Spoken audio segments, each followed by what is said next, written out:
अस्सलाम वालेकुम दोस्तों, आप देख रहे हैं इम्तियाज़ गुल यूट्यूब। और कबल इसके कि हम आज के मौजू की तरफ आएँ और आपको बताएं कि लंदन में पाकिस्तान के हवाले से क्या साजिशें हो रही हैं, क्या कुछ पक रहा है वहाँ पे। आपसे रिक्वेस्ट है कि आप इस चैनल को ज़रूर शेयर करें दूसरे दोस्तों के साथ, इसको सब्सक्राइब भी करें, उनको भी दरख्वास्त करें सब्सक्राइब करने की, और इसको व्यू भी ज़रूर करें। अब जनाब बात हो जाए कुछ लंदन की। बड़ी कोई अजीब अजीब सी ख़बरें वहाँ से आ रही हैं और उसकी बुनियादी वजह यह है कि 26 नवंबर को इस्लामाबाद हाई कोर्ट में एक बड़ी पेशी होने वाली है। इस पेशी का ताल्लुक़ उस एफिडेविट के साथ है जो लंदन से एक नोटरी पब्लिक के ज़रिए गिलगित बल्तिस्तान के साबिक़ चीफ़ जज राना शमीम ने भेजा है। और इसमें साबिक़ चीफ़ जस्टिस साकिब निसार साहब के हवाले से बड़े संगीन इल्ज़ामात लगाए गए हैं। अब ये नोटरी पब्लिक चार्ल्स गुथरी भी लंदन में होते हैं और उनके हवाले से भी बड़ी बातें सामने आई हैं। अब इस तमाम मामले की हिद्दत लंदन में भी महसूस की जा रही है, और चूँकि यहाँ पे एंटिसिपेशन बहुत है, द न्यूज़ अखबार, उसके रिपोर्टर, एडिटर और राना शमीम यानी साबिक़ चीफ़ जज गिलगित बल्तिस्तान, उन सब को बुलाया गया है, शो कॉज नोटिस इशू किए गए हैं। तो इसके लिए हमने सोचा कि क्यों ना हम लंदन में अपने दोस्त इरफान हाशमी साहब से बात करें और उनसे पूछें कि लंदन में यानी जो बरतानवी दारुल-हुकूमत है वहाँ पे इस एफिडेविट के हवाले से कितनी हिद्दत, कितनी हीट महसूस की जा रही है। क्योंकि ये तमाम लोग, चाहे वो राना शमीम हैं उस वक्त तक लंदन में मौजूद थे, चाहे उनके दोस्त अहबाब जिनमें नवाज़ शरीफ साहब भी शामिल हैं, वो सब लंदन में हैं। तो इरफान आप बताइएगा कि इस तमाम मामले की गर्मी, हिद्दत किस हद तक लंदन में महसूस की जा रही है? सर बहुत शुक्रिया। सर ये जो एफिडेविट आया और फिर जैसा आप खुद भी आगे पाकिस्तान, ये कहानी सर कोई आज की नहीं, इससे पहले भी आपने देखा कि नून लीग ने ऐसे मुख्तलिफ इवेंट्स हुए हैं उनकी सियासत के अंदर, इसका सहारा लिया, चाहे वो वीडियोज हों, चाहे वो ऑडियोज हों। ऑडियो से तो कंट्रोवर्शियल भी रहे। अब बयान हल्फी भी आ गए, फिर ये कैलबरी फाउंड, ये तमाम चीजें आपको सिर्फ पाकिस्तान मुस्लिम लीग नून की सियासत में नजर आए, क्योंकि आपने अपने ट्रैक्स को कवर करना होता है या फिर फायदा आप उठाते हैं कि जनाब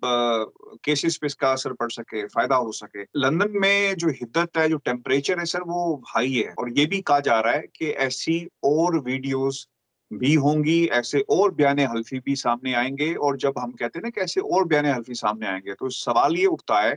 कि क्या पाकिस्तान की अदालतों के जजेस होंगे और उस वक्त जज जिनकी एफिलिएशन किसी न किसी सियासी पार्टी के साथ है, क्या वो आगे आएंगे? क्योंकि सर हमारा जो निज़ाम है, हमें ये याद रखना चाहिए कि यहाँ पर जजों की एफिलिएशंस होती हैं, इंडिपेंडेंट जजेस नहीं होते। चैम्बर्स में मुलाकातें, और फिर जो इनकी जो अपनी पार्टीज हैं, यानी Muslim League Noon, lawyers wing, lawyer forum, Pakistan Tehreek Insaf का फोरम, तो सर इनकी कहीं ना कहीं चैम्बर्स में, फिर काउंसिल्स में, और फिर ये पाकिस्तान बार काउंसिल में इनके वोट भी होते हैं। तो पहले तो हमें ये याद रखना चाहिए, जब ये चीजें होंगी तो फिर यहाँ पर जो खबर आ रही है और जो सवाल उठाया जा रहा है कि क्या मजीद जजेस ऐसे हल्फिया बयान देंगे? नहीं, जजेस नहीं है सर। इस दफा हुकूमती मशीनरी, ब्यूरोक्रेट्स कहा जा रहा है कि उनके बयान हल्फी सामने आएंगे और उन बयान हल्फी की बुनियाद के ऊपर मजीद केस को, यानी मरियम और नवाज शरीफ के केस को मजबूत किया जाएगा कि हमें प्रेशर में थे, हमें फलां बंदे ने ये कहा, हमें हमारे पे प्रेशराइज करके बंदे भेजकर हमसे ही काम करवाए गए। तो इस तरह की खबरें बरतानिया के अंदर सर बड़ी तेजी के साथ गर्दिश कर रही हैं। और मुझे ऐसा लगता है, जो मेरी अपनी असेसमेंट है, यहाँ पे जो मैंने लोगों से बात की है, कि वो टाइमिंग का इंतजार किया जा रहा है। ये जो लास्ट हेयरिंग हुई है, इससे पहले आप देखते हैं बयान हल्फी आ गया सर, ताकि इस केस पे असरअंदाज हुआ जा सके। ये मैं नहीं कह रहा, ये सिचुएशन जो सामने हमें नजर आ रही है कि एक जज को जो है, सिटिंग जज था जिसका जिक्र किया गया, उसको शायद इस बेंच से अलग करना था। तो लेकिन कल तो सर ये मामला ही दफन हो गया। तो टाइमिंग इज वेरी इंपॉर्टेंट, और आहिस्ता आहिस्ता करके आर्सेनल के अंदर जो जो चीजें पड़ी हुई हैं उन्हें इस्तेमाल किया जाएगा। माजी में जज अरशद मलिक की वीडियो आई, इस्तेमाल की गई, कोई रिजल्ट नहीं निकले, फिर बयान हल्फी अब आ गया। अब मुझे तो नहीं नजर आता कि कोई रिजल्ट निकलेंगे, लेकिन सर ये बयान हल्फी भी कंट्रोवर्शियल हो जाएगा। हाँ, तो इरफान ये बताइएगा कि ये भी कहा जाता है कि नवाज़ शरीफ साहब के साहबजादे हसन नवाज़ پاکستان کے ایک بڑے نشریاتی ادارے اور چارلز گتھری یعنی جو نوٹری پبلک ہے ان کے دفاتر کہیں آس پاس ہیں، ان کا آپس میں کیا کوئی تعلق بھی ہے؟ اور اس تمام معاملے میں چارلز گتھری یعنی نوٹری پبلک نے جو ایفیڈیوٹ رانا شمیم صاحب کے لیے سٹیمپ کیا ہے اس کی قانونی حیثیت کیا ہے؟ سر دیکھیں، یہ جو جن لوگوں کو استعمال کیا گیا، استعمال کرنے سے مراد یہ نہیں کہ آپ نے negative, the people they used professionally، جن کو آپ انگیج کرتے ہیں۔ چارلز سودری از اے جینٹلمین نوٹری پبلک جس نے اس کو اٹیسٹ کیا ہے، اور چارلز اس سے پہلے پاکستان ہائی کمیشن کے پیپرز بھی اٹیسٹ کرتا ہے۔ اور میں نے سر جو ریسرچ کی ہے، when you right this down, آپ گوگل پہ لکھیں نا نوٹری پبلک ان لنڈن، تو یہ چارلز کا نام سب سے آپ کو اوپر نظر آئے گا۔ اٹ مینس کہ اس کی جو مارکیٹنگ ٹیم ہے یا جو لوگ اس کے ویب سائٹس پہ کام کر رہے ہیں، انہوں نے بڑا زبردست قسم کا کام کیا ہوا ہے، اور جس لیے اس کی ایک دم سے جو ویب سائٹ ہے وہ سرفیس ہوتی ہے، اور وہاں پر دیکھا بھی ہے اور ہم نے جا کے آبزرو بھی کیا کہ آپ کو رش نظر آئے گا۔ تو یہ چارلز جو ہے، یہ پاکستان ہائی کمیشن کے پیپرز بھی اور بڑے بڑے لوگوں کے پیپرز بھی ان کا یہ کام ہے۔ اس سے پہلے نواز شریف کے پیپرز بھی یہ میڈیکل ریکارڈ تھا وہ کر چکے ہیں، کلثوم نواز کے پیپرز کو بھی میڈیکل ریکارڈز کو اوپر بھی کر چکے ہیں، اور اس کے علاوہ بھی بہت سارے ڈاکومنٹس جو ہیں ریگولر بیسس پہ یہ کرتے ہیں۔ تو ایک باقاعدہ اسٹرانگ قسم کا لنک موجود ہے، ان کا پروفیشنل لنک جو ہے ان کا موجود ہے، اور یہ پیپرز کو نوٹرائز کرتے ہیں۔ اب جو آپ نے سوال کیا نا کہ کیا رول ہو سکتا ہے، دیکھیں نوٹری پبلک کا سر پاکستان میں جسے ہم وہ آپ نے اکثر دیکھا ہوگا، جو لوگ نہیں جانتے ان کے لیے، کہ کچہریوں کے اندر ایک وہ جسے ہم اوتھ کمشنر کہتے ہیں، that is exactly the rule, پڑھنے میں ہم اوتھ اسے کہتے ہیں نا، تو دیٹ از اوتھ کمشنر، جس کو وہ اوتھ وہ بنا لوگ پڑھ جاتے ہیں غلط اللام میں، تو that exactly is the rule of notary public in UK, کہ آپ کے سامنے ایک شخص پیش ہوا، جو جج صاحب برطانیہ آئے، انہوں نے جہاں بھی ملاقات کی وہ پیش ہوئے، اور اس نے